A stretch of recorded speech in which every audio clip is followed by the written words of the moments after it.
So diplomacy has failed. There are 4 recall groups against Governor Steve Sisolak.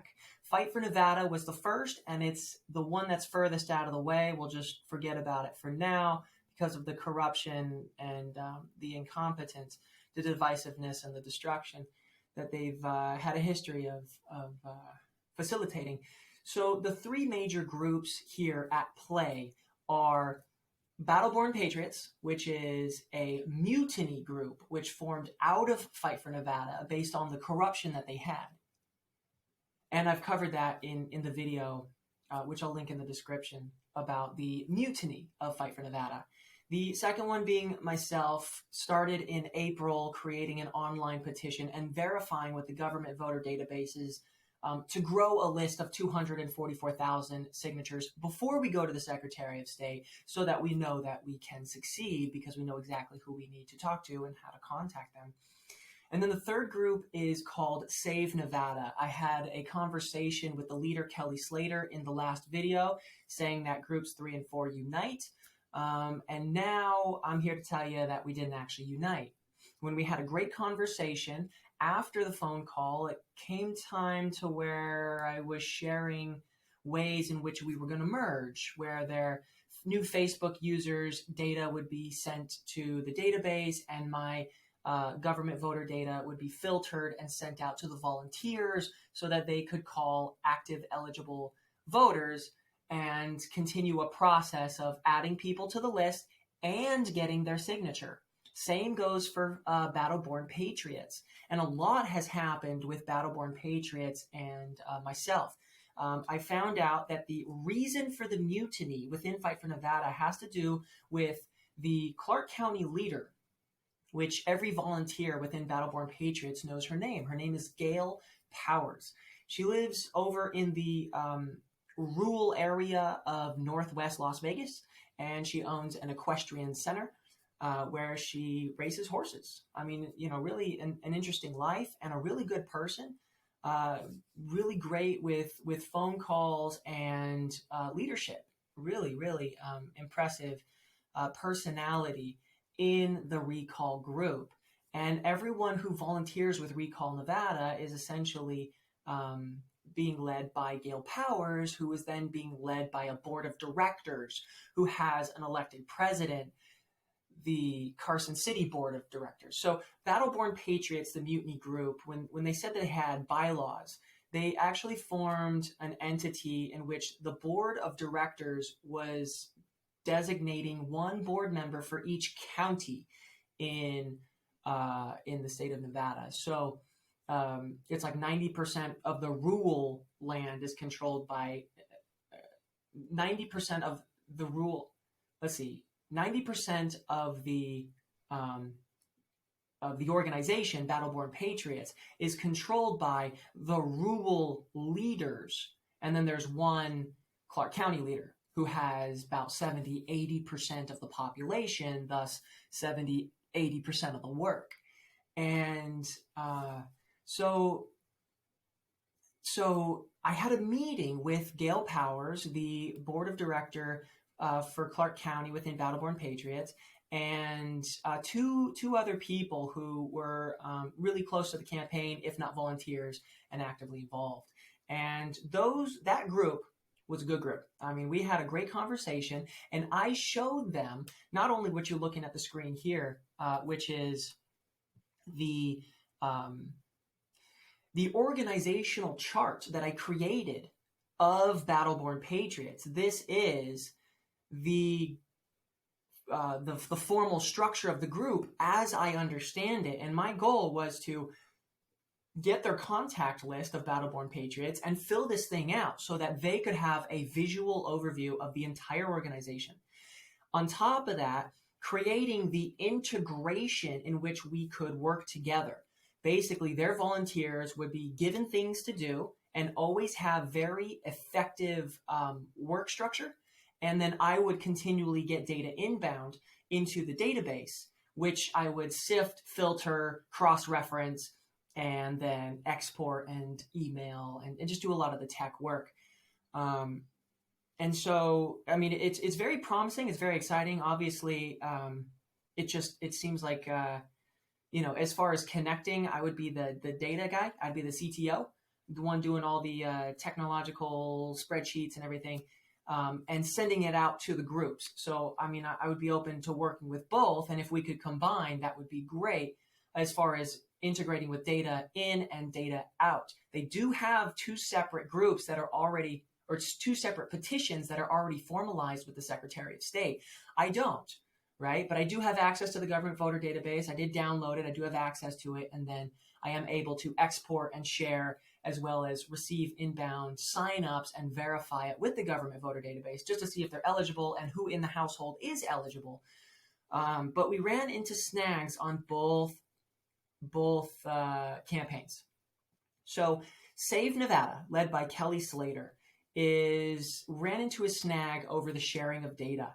Because he receives the information, he doesn't feel comfortable sharing it with me, even though I've already got their information. I already know all the people in Nevada. I've got all your addresses. I've got half of, whoever has a phone number listed with the government. I know what party affiliation you're with. I know your birthday, or your birth year at the very least.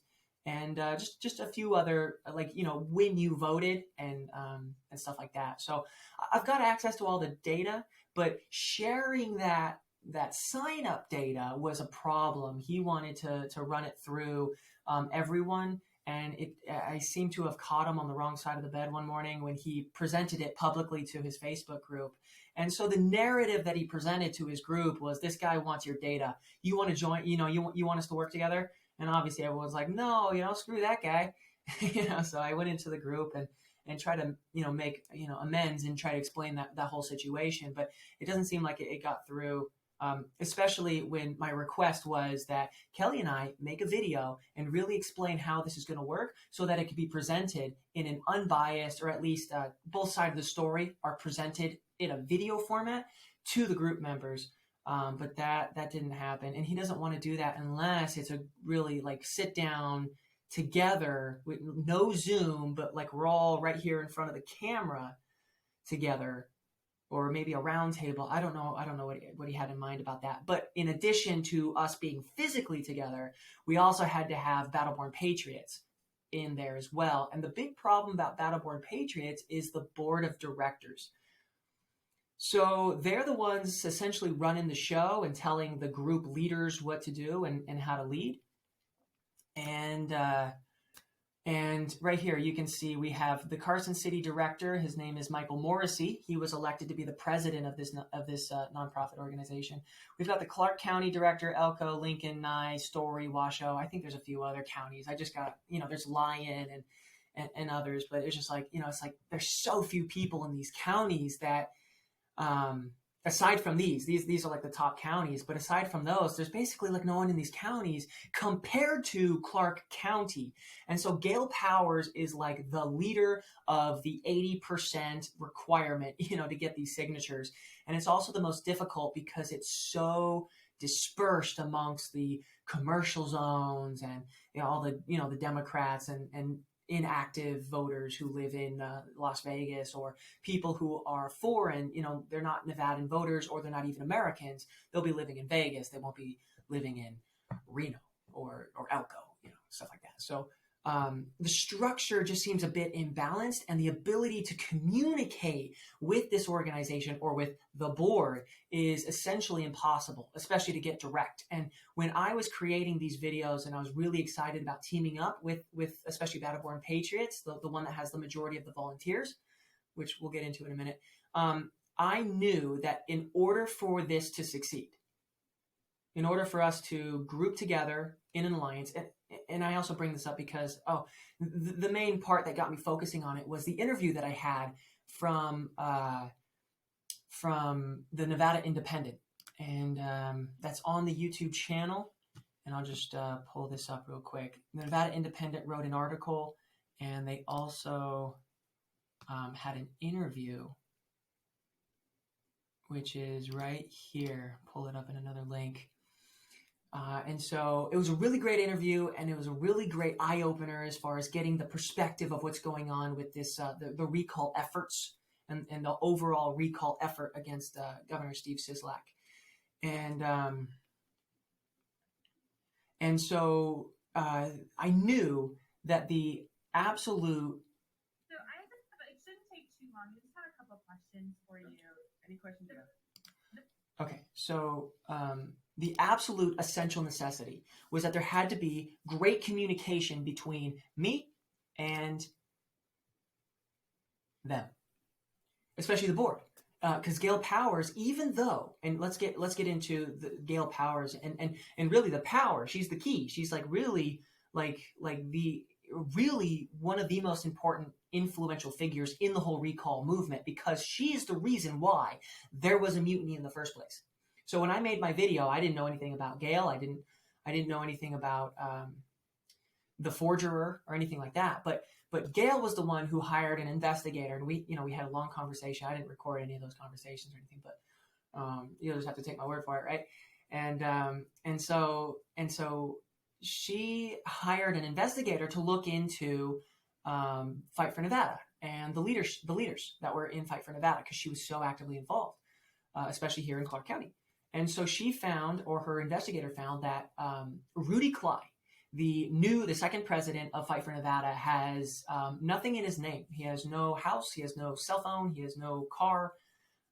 He doesn't have a lot of stake, a lot of skin in the game, so to speak. And so what is really incentivizing him, like what makes him qualified to be the president of a organization to recall Sisolak? What does he have to gain from this? It looks like he has more to lose, maybe, especially if you've seen some of the videos. He's got a pinky ring. He like a pencil, but it's not it's actually a cigar. He holds a cigar like when he's reading a paper, like he's gonna make notes with the ashes or something. I don't know. It's really Casino Mafia-esque. Like the guy is an absolute either he aspires to be a part of the mafia, or he is one of the Vegas mafia who lingers around here in Nevada still.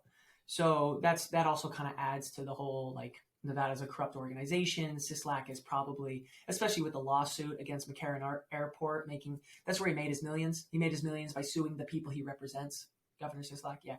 So that's probably mafia ties as well. So that's where it all kind of really ties together. Obviously, Sisolak is protecting himself with Fight for Nevada, and Rudy Cly is one of those henchmen.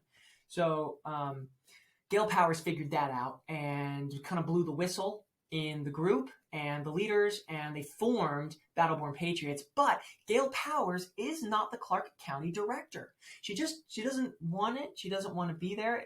Maybe she thinks that it's more work, but it kind of seems like right where she's at, the one volunteer manager for Clark County, is way too much work. That's where all the work is. And one of the big problems that Born Patriots is having is that they're overwhelmed with management, like volunteer management, and they're not technologically savvy enough to at least get communications going, right? They want to spend all their time on a website, so you have to go get that website as opposed to watch videos. They promise transparency. And when I hear like someone promising transparency, I expect something like this, right? I think I've mentioned this before, where you get a screen share, you get video, you have like visual evidence of things, right? Investigations, web pages, growth charts, which I'll show you right now. My transparency involves showing the growth chart. So, I haven't formalized my petition with the Secretary of State yet, but I know who's eligible to sign this petition, and those who have signed up, plus their household, add to this number. And the Trump rally is the one that made this big boost over here, and things have kind of gotten quiet as I focus on other things. I'm calling Democrats for my state assembly, and I'm having meetings with people. I'm having conversations, interviews, video editing, web design, and also the cross-referencing, the data entry that's not just for the recall campaign, but also for the assembly campaign. A lot of data entry, a lot of building awareness and profiling people with my own custom characteristics so I can better understand everyone I speak to, taking notes, making a organized effort. So my current number, the last time I entered it in, it's always a little higher than what it is right now, because there's always people who are signing up that I have to verify over. But it's 1,040. So I passed the 1,000 person mark, eligible voter mark. with a Trump rally, and then it just continues to grow. And I've also gotten to the point where I've built out a volunteer system. So now I have the ability to really go head to head with Born Patriots in terms of putting volunteers to work. Granted, they've got their 90-day deadline. If they don't get their deadline, they fail. And this 90-day deadline, once you formalize with the Secretary of State, you have 90 days to get your signatures. And that's it. That's your cutoff. And if you don't get it, trash, done. That's why Fight for Nevada failed. And that's why I believe you're absolutely shooting yourself in the foot if you are not totally prepared before you start the petition, especially with the governor, which 1/4 of basically 900,000 votes, or 800 and whatever it is, 900,000. You have to get 244,000 signatures, not just by Nevadans, but by Nevadans who voted in the 2018 general election. And you have to get that done in 90 days, which means you need to average 2,700 eligible signatures every single day. So that can be done if you have 50 volunteers who are each getting 54 signatures per day, and each signature is from a voter who voted in the 2018 election. But if you're not on track to do that, and you have no way to scale at the very end and get it done, in a rush at the end, good luck. I mean, you're just going to put a lot of effort into that. And so that's kind of the problem. There's a bit of stubbornness. Let's take it back to Kelly Slater. There's a bit of stubbornness here. Either he's just going to stick it through, and let me bring up another problem. The two petitions can't combine. Although voters can, sign both petitions, there's no coordination. There's not like, oh, okay, you sign this one? Well, I'm going to let Born Patriots know so that you can sign theirs as well. And that's where I come in. It's like you bring it up to me so I can identify which voter voted for which petition. And then I can, I could tell the other, the local volunteer to go get that signature, right? Because I could do house lookups and I can create lists based on volunteer residential locations. So each volunteer gets a radius or a region that they can respond to, so they never have to drive across the valley. Gail Powers is the one volunteer manager for the entire Clark County, which means she has volunteers underneath her that are, she's Northwest Las Vegas. She has people in South Vegas. She has people in East Vegas. I mean, it is bonanza. It is like one person carrying a stack of bricks on their back, like trying to carry this thing. And I really want to help. I really want to unite, but it just seems like the board of directors, the Wizard of Oz behind the veil, are unable to be reached and are in no position to really help. So that's where I want to, and let's just look at this for just a little longer. The Senate districts here, I'm categorizing what Senate district they live in. And as you can see, the majority of mine, in fact, we could see a pie chart of that bar chart right here. Almost 50% of the people in my list live in Senate District 21, which is where I'm running as an assembly candidate. The Assembly 12 is half of Senate District 21. So, it doubles, right? It kind of goes hand in hand. And now I want to also bring your attention to this page here.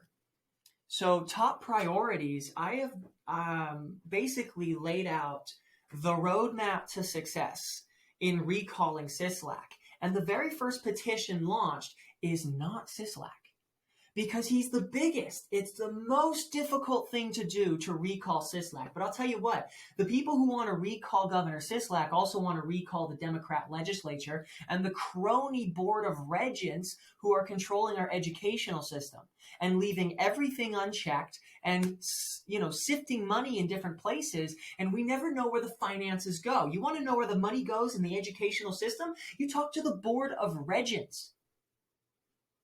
There's 12 of them in the state. And anyway, it's just that is a big element. And not many people vote for the Board of Regents. So they actually have a really low voter count. So it's actually easiest to recall a Board of Regents, especially if they only got 4,000 votes. and they're not transparent, and they're not helping, and if you look under the hood, it's actually crony and obviously criminal intent, then boom, easy. 1,000, 2,000 signatures, 3,000 signatures, that's nothing. That's less than 1% of getting Sisolak. Isn't that the place to start? That's the place I'm going to start. So there's the Grand Master plan, is hitting the dominoes, starting at the bottom of this crime racket that exists within the state of Nevada and working your way up as you get enough voters to recall a politician, so then you get more exposure and momentum to get the next level. You start at a board of regent, then you go to a state senator, then you go to a county commissioner, then you go to a county sheriff or a judge, and then you go to the governor, which is the entire state. So that is a much better plan. And when I explained that to the Clark County Born Patriots group, it was like, Eureka, we have a brilliant plan here.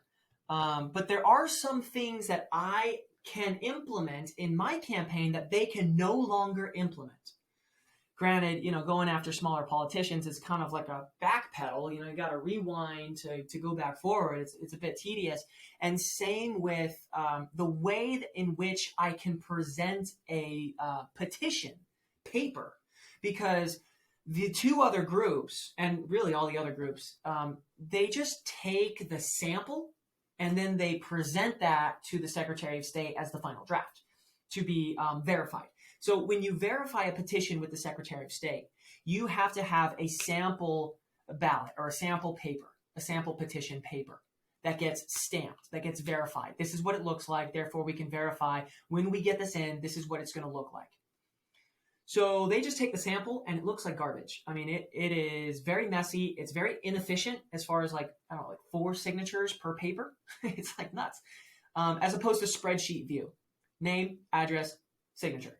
That's all you need. And Clark County at the top and the person you're recalling at the top of the page. Easy. Very easy. And efficient. You could get 20, 25 signatures per page, double-sided, and you save a lot on ink, you save a lot on paper, right? But they can't do that because they didn't know that they could modify it, or they just didn't have the skill set to make a modified version of the petition. In fact, let me pause this just for a second. Okay, I had to petition to get my name on the ballot as an assemblyman. So here's the cover page saying independent candidate. Here are the requirements and some of the details. And then this is what my empty petition ballot looked like when I was petitioning to get my name on the ballot for a nonpartisan. Because when you're an independent or a nonpartisan candidate, you have to petition 100 or 1% of the total voter turnout of the past election in that position to actually get your name listed. You can't just get your name listed because you sign up. You actually have to petition only as an independent. People in parties, they don't have to do that. It's just one of those things. Oh, well, I got it done. And this is what it looked like as far as I didn't know their name, so I asked for their name. I didn't know their address. There's their signature, city, state, zip code, and the date. And so that's what I had together. But in this case, it's even better than that. It's even better than this because since I've got access to the government voter database and I've got their name, so I've got their name, I've got their address, and they're verified and eligible, I can just print out a list with their name inked, with their address inked, and then the only space left, the only thing that you need to do in order to recall Sisolak in my petition is sign in the box. Sign here. Thanks. Bye-bye. That's it. That's how my recall is going to go. It's going to be super easy and super efficient because we're going to know where everyone lives, who wants to sign, and we're just going to send people to go to their house and get their signature. And all we need is their signature. That's all we need. And the paper, it's going to be cheap. This one has 20. This one has 20 rows. per page. And that could be double-sided. So 40 people signing one page as opposed to, 5, 10, whatever it is. It's nuts. It's incredible how different it can all be, and efficient it can all be. So anyway, that's the update. I guess we can go further into who we can recall, or at least who's on my hit list.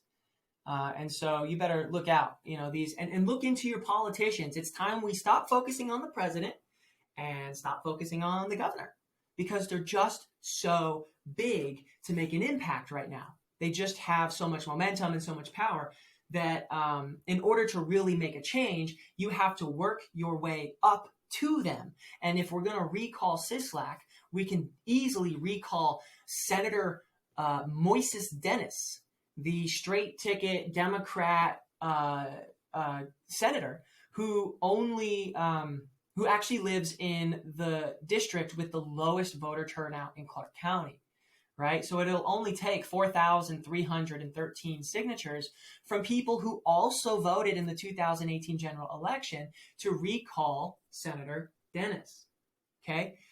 And that's the momentum. That's what I've been discussing in previous videos as well, especially that overview presentation. But McMichael and Moran, and even in my area, Patrick Carter, even though it's a lot more compared to it. But the regents need to start realizing that they need to answer to the people. They need to fix the corruption, and they need to end the abuse that's going on in our educational system, because there are major problems, and every parent knows this who lives in Nevada, because we have on record one of the worst educational systems in the country. So that's where we start, and that's where there's room for hope. Now I am making this video right after I got the phone call from the Born Patriots secretary of the board. So the board is basically telling a whole bunch of people what they do, and they don't want to have any visibility on them. They don't want to be in the limelight. They don't want to be on camera at all. And that is concerning, because who is Morrissey? Let's go up here. Does anyone know who this guy is? He lives in Carson City. So that's, for me, a cause for concern, actually, because Carson City doesn't have the greatest of reputations. It's a political city. I mean, it's the capital of the state, and the only import are politicians and maybe children. Human trafficking. Why do I say that? Because there's a nickname that's given to the legislative sessions that happen every 2 years in Carson City, and that is called Sex Circus in Carson City. Sex Circus in Carson City has a reputation for allowing the politicians to commit crimes. And I will prove how crimes could be committed by politicians without any consequence, with immunity. Section 4, Article 4, Section 11, right? It's really tiny text, I know. Probably won't even be able to read it. Oh, there it is. But it is backwards. Anyway, privilege of members, freedom from arrest on civil process. So the members of the legislature shall be privileged from arrest on civil process during the session of the legislature.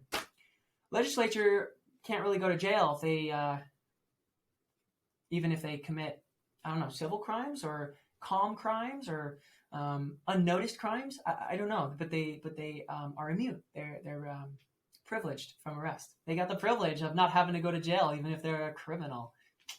Right? That is in our Constitution. It's been in our Constitution ever since 1864, when our Constitution was first ratified under Abe Lincoln, Honest Abe, during the Civil War. I don't figure that one out. Like, it's just, it's concerning for sure. So that leads me to Michael Morrissey.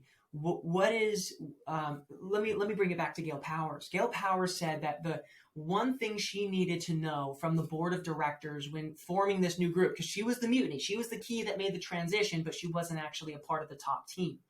So I don't know how the top team got put in place, but I still have my suspicions of these board members just kind of like shuffling over, getting ahead of the story, and like putting themselves, because they may have stature over in other places in Nevada, that they became a board of director in the nonprofit organization that has the bylaws. You know what I mean? Even though it's totally unnecessary. It's not a requirement whatsoever, but it's in place for officialdom, legitimacy, stuff like that.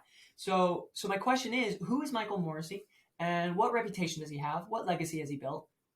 And how is he so incentivized to kick Sisolak out when the veil or the divide between wanting Sisolak out and wanting Sisolak in could be easily obscured, especially in Carson City? Think about it.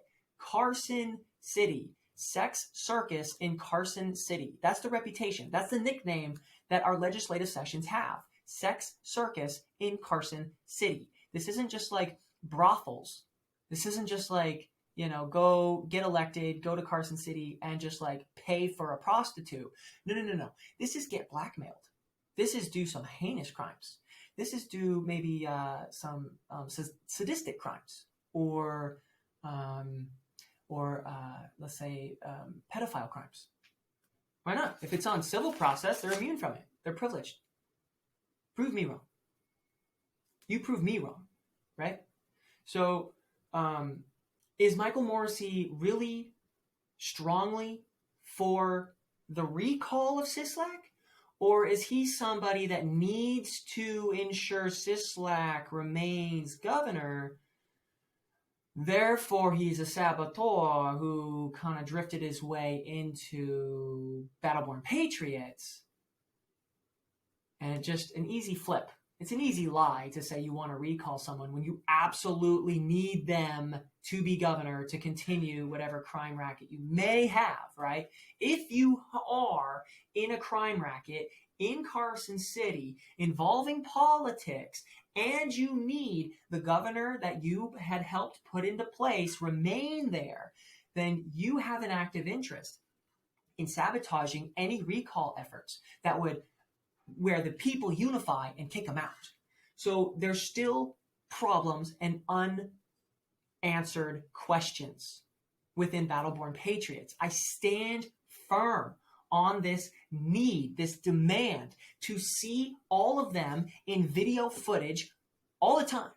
You need to see them all the time. They need to be present. They need to be active. They need to be someone that you can see is working hard and someone that you can trust despite media slandering their name. You know what I mean? And so my heart goes out to the good people who are in Born Patriots and Save Nevada. I think Kelly Slater is still a good guy. Gail Powers is a great woman. And there are good leaders who want to get things accomplished. They want us to unite. Why do you think I met with both of them? They actually met with me in person. The people I met with in person, those are the good people. They want us to unite, right? It's the people that are stuck behind chats with a picture image and, no phone call, have someone else call you, promises to call you, never call. Michael Morrissey, I've talked to him on Facebook, on Messenger. He said, don't talk to anyone until I've called you. He's never called me. He promised Gail Powers. Gail Powers told me that I would be allowed into Born Patriots, but only if I was stuck at the bottom level below Gail Powers and signed a contract not to badmouth Born Patriots or talk about them whatsoever. I had to seal my lips shut, was the interpretation. No, that's not how it works. Not how it works. And so I was very vocal. I was either vocal enough to where they realized that their contract was not even going to be considered if it was that bad, because I'm not desperate for their help. At least maybe they assume that. Or the other side is, the other side of the coin is that they're just ignorant and they're like stubborn buffoons, right? Where they and they're a bit lazy, a bit slow. Because Gail Powers told me that, most of these, or at least a good portion of these directors, don't even have computers, or at least don't actively use it. Even if Michael Morrissey is on Facebook, he could have a smartphone and not a computer. To do database stuff, you need a computer. You need a mouse, you need to highlight whole sections, you need to copy, paste, and just enter a bunch of stuff in through the computer. So computer technology, it's very important. If we want to recall Sisolak, you absolutely need digital technology in order to facilitate it, because the draconian laws of the Nevada revised statutes, followed by the Secretary of State, to limit you to 90 days to collect physical signatures is makes it impossible. and that was their goal. I'm sure, scheming behind the scenes. Now we'll never let our own be recalled through these laws that we've created to protect them, because Nevadans can't organize that well in order to, get that done successfully, get their mission accomplished. But digital technology allows us to abide by the rules and still succeed. So it just requires that pre-production, that planning, that preparational work. And every person that I've talked to in person regarding Save Nevada and Born Patriots, they all want unity. They want to see this get done, obviously. And there's very little room for suspicion against those people that I personally have met. But they still have the allegiance to the group that they're with, and they're a bit stuck on how to create unification and how to merge it. So Kelly, dude, a little stubborn and a little just a little stubborn, man. No, it's not physical meeting. It's a Zoom meeting. We can do it now. We post it to the groups. You need their permission? Fine. But, if you really want to merge, I can send all your volunteers lists of eligible voters. They call from their home. Your big plan to get people into parks? Yeah, people may be going to parks, but how many of them are eligible? And when they sign, you could send that information to me, just name, address, that's it. I could do the lookup on the government voter database and see if they're eligible, see how many people in their household are eligible, and then send the list of people who need to sign in your campaign over to the closest volunteer who lives in that area. Put the closest volunteer next to the closest voter so that they can meet and sign.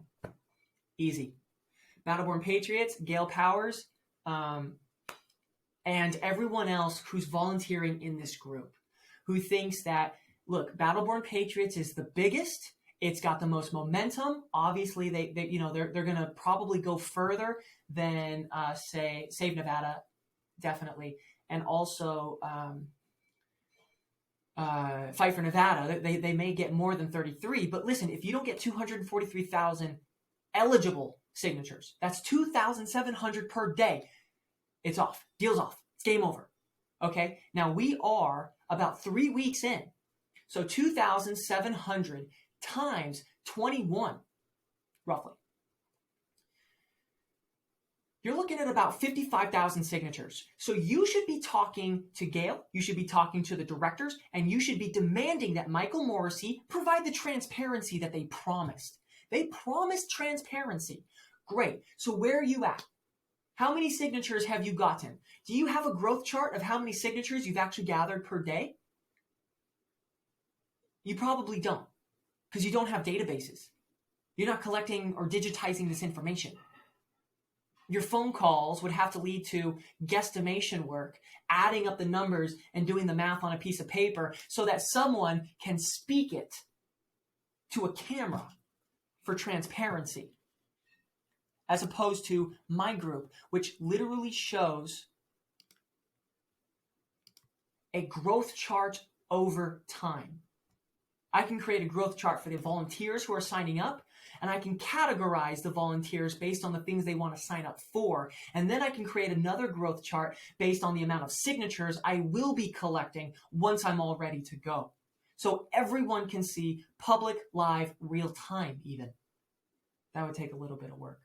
but it's a lot easier just to, post every day, just get an update and send it.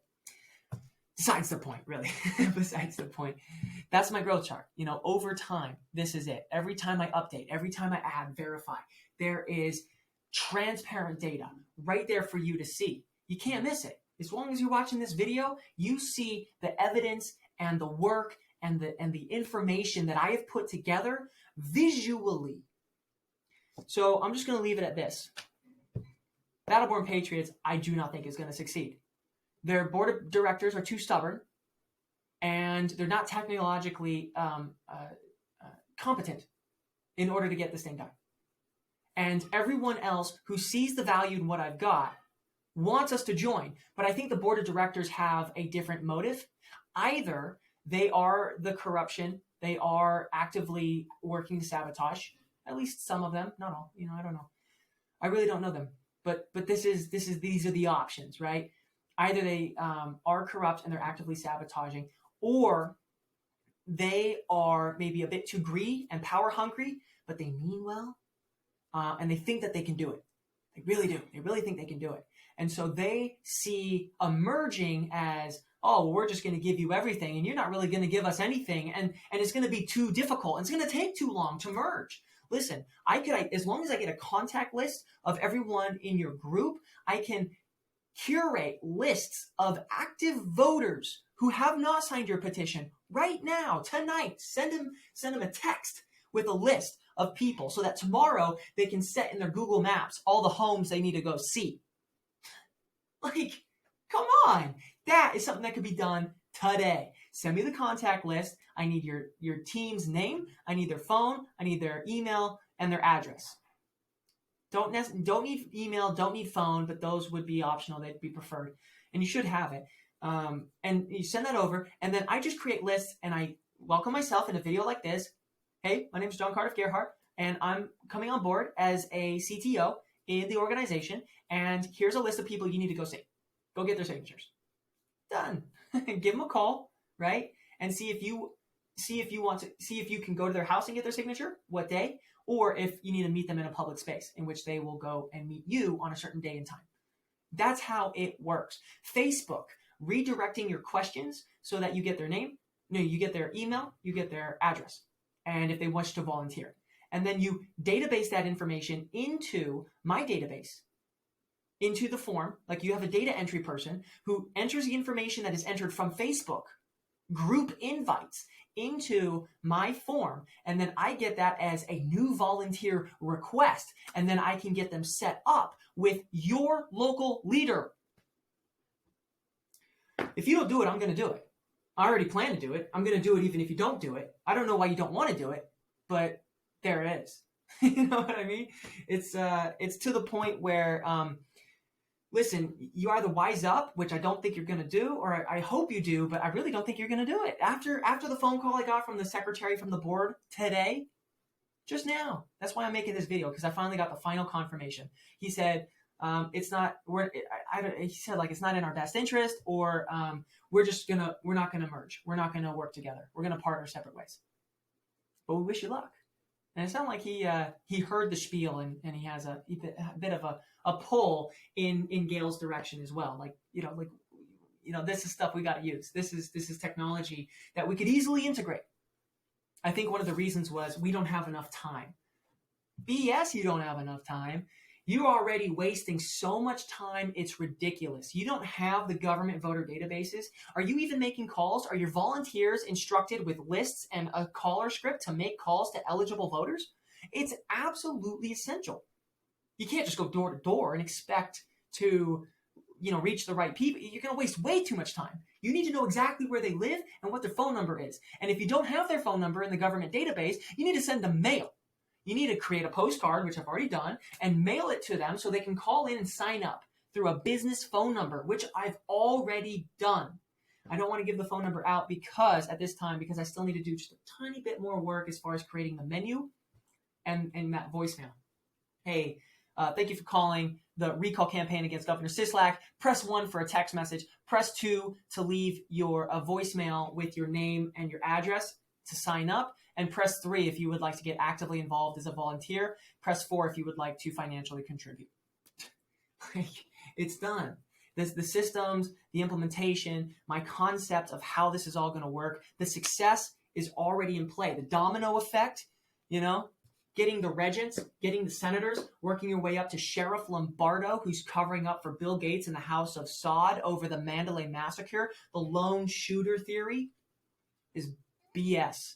And Sheriff Lombardo is covering. Whether he was tortured or not is irrelevant. That American patriot should have the kahunas to tell us the facts, the whole facts, and nothing but the facts.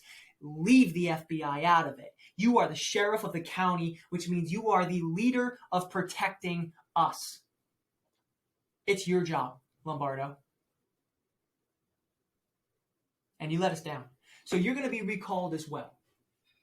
Same with a bunch of judges. The judges are in there for 6 years. They're there for way too long. And there's no turnover. They just repeat their term over and over. I don't know if I don't remember if there's term limits, but still, it's like the amount of judges that are getting through our system are so slow that, sure, yeah, some of them, if not most of them, are probably definitely corrupt. I mean, the problems that we have in the state of Nevada are so numerous, you can't just cover it up. Our reputation in Las Vegas is Sin City, for crying out loud, and that's not just because we ignore the prostitution rule where big cities can no longer have prostitution of adults. It's worse.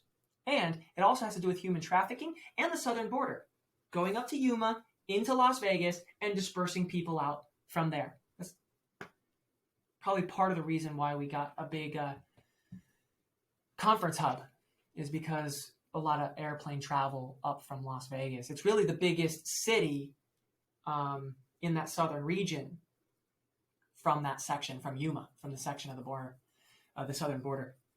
Okay, so my final call to action to everyone watching this video is to get involved in the recall petition. And really, if you're in Born Patriots, question the leadership and start getting involved in my group. It can't hurt to be part of both. And I'm going to give you a lot better resources and a lot better direction. And we've got time on our side. We don't have to get this done before the election. We don't have to get it done within a 90-day period yet. We really have all the time in the world in order to get this done, up until 2 years later. But it won't take that long. We're at that crisis point where people really want to get this stuff done, and they need to unify. I thought we could unify by working with both groups, but here's the nail in the coffin. Here is Kelly Slater saying that he has no donors and no volunteers. He's admitted to me that he does not have the support to finish his petition, which is given. It's like Fight for Nevada was the biggest. It formed into Born Patriots. Kelly Slater just formed over there in Summerlin area. And the DJ stuff, it's more like not many people who go to DJ concerts are like really actively voters. They're not active voters. So that didn't work. Or at least it's not working, and he's just kind of like going to stubbornly take this all the way to a failure without trying to merge or pivot or anything. I don't know, dude. Like, I don't know what else to tell you. And then Gail Powers is over here saying that she has lost not only Christian. Someone came at him, Christian, the board of director for Clark County, and said that she was going to sue him. And now he said he was done. And then she also says down here that the problem is that we don't have enough people in the higher end of the flow chart working with the volunteers that are attempting to get this recall done. We don't even know who is and who isn't with us any longer. So it's kind of proof that the turmoil has really taken place and that both of the active recall groups don't look like they're going to actually succeed. It's like they're already almost halfway through it. They're 1/3 of the way through it. They need to have over 50,000 signatures. Over 50. Over 20,000 if they plan on getting an exponential rise at the end.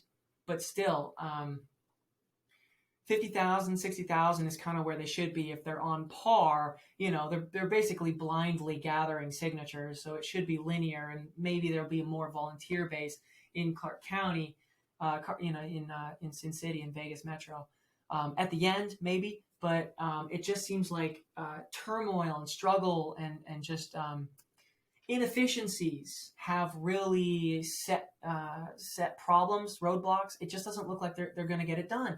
And I don't want to put them down. I really hope they get it done. I really do. But it just doesn't look like they're going to get it done. And I'm sitting here with all of the technology necessary to get this done. I just need volunteers. And I'm making phone calls and I'm getting volunteers. My volunteer base is now growing. It started at 0 because I didn't have anything in place yet. But now I've got things in place. I've got everything in place. I am ready to scale. So if there's ever going to be unity, it's going to be my group.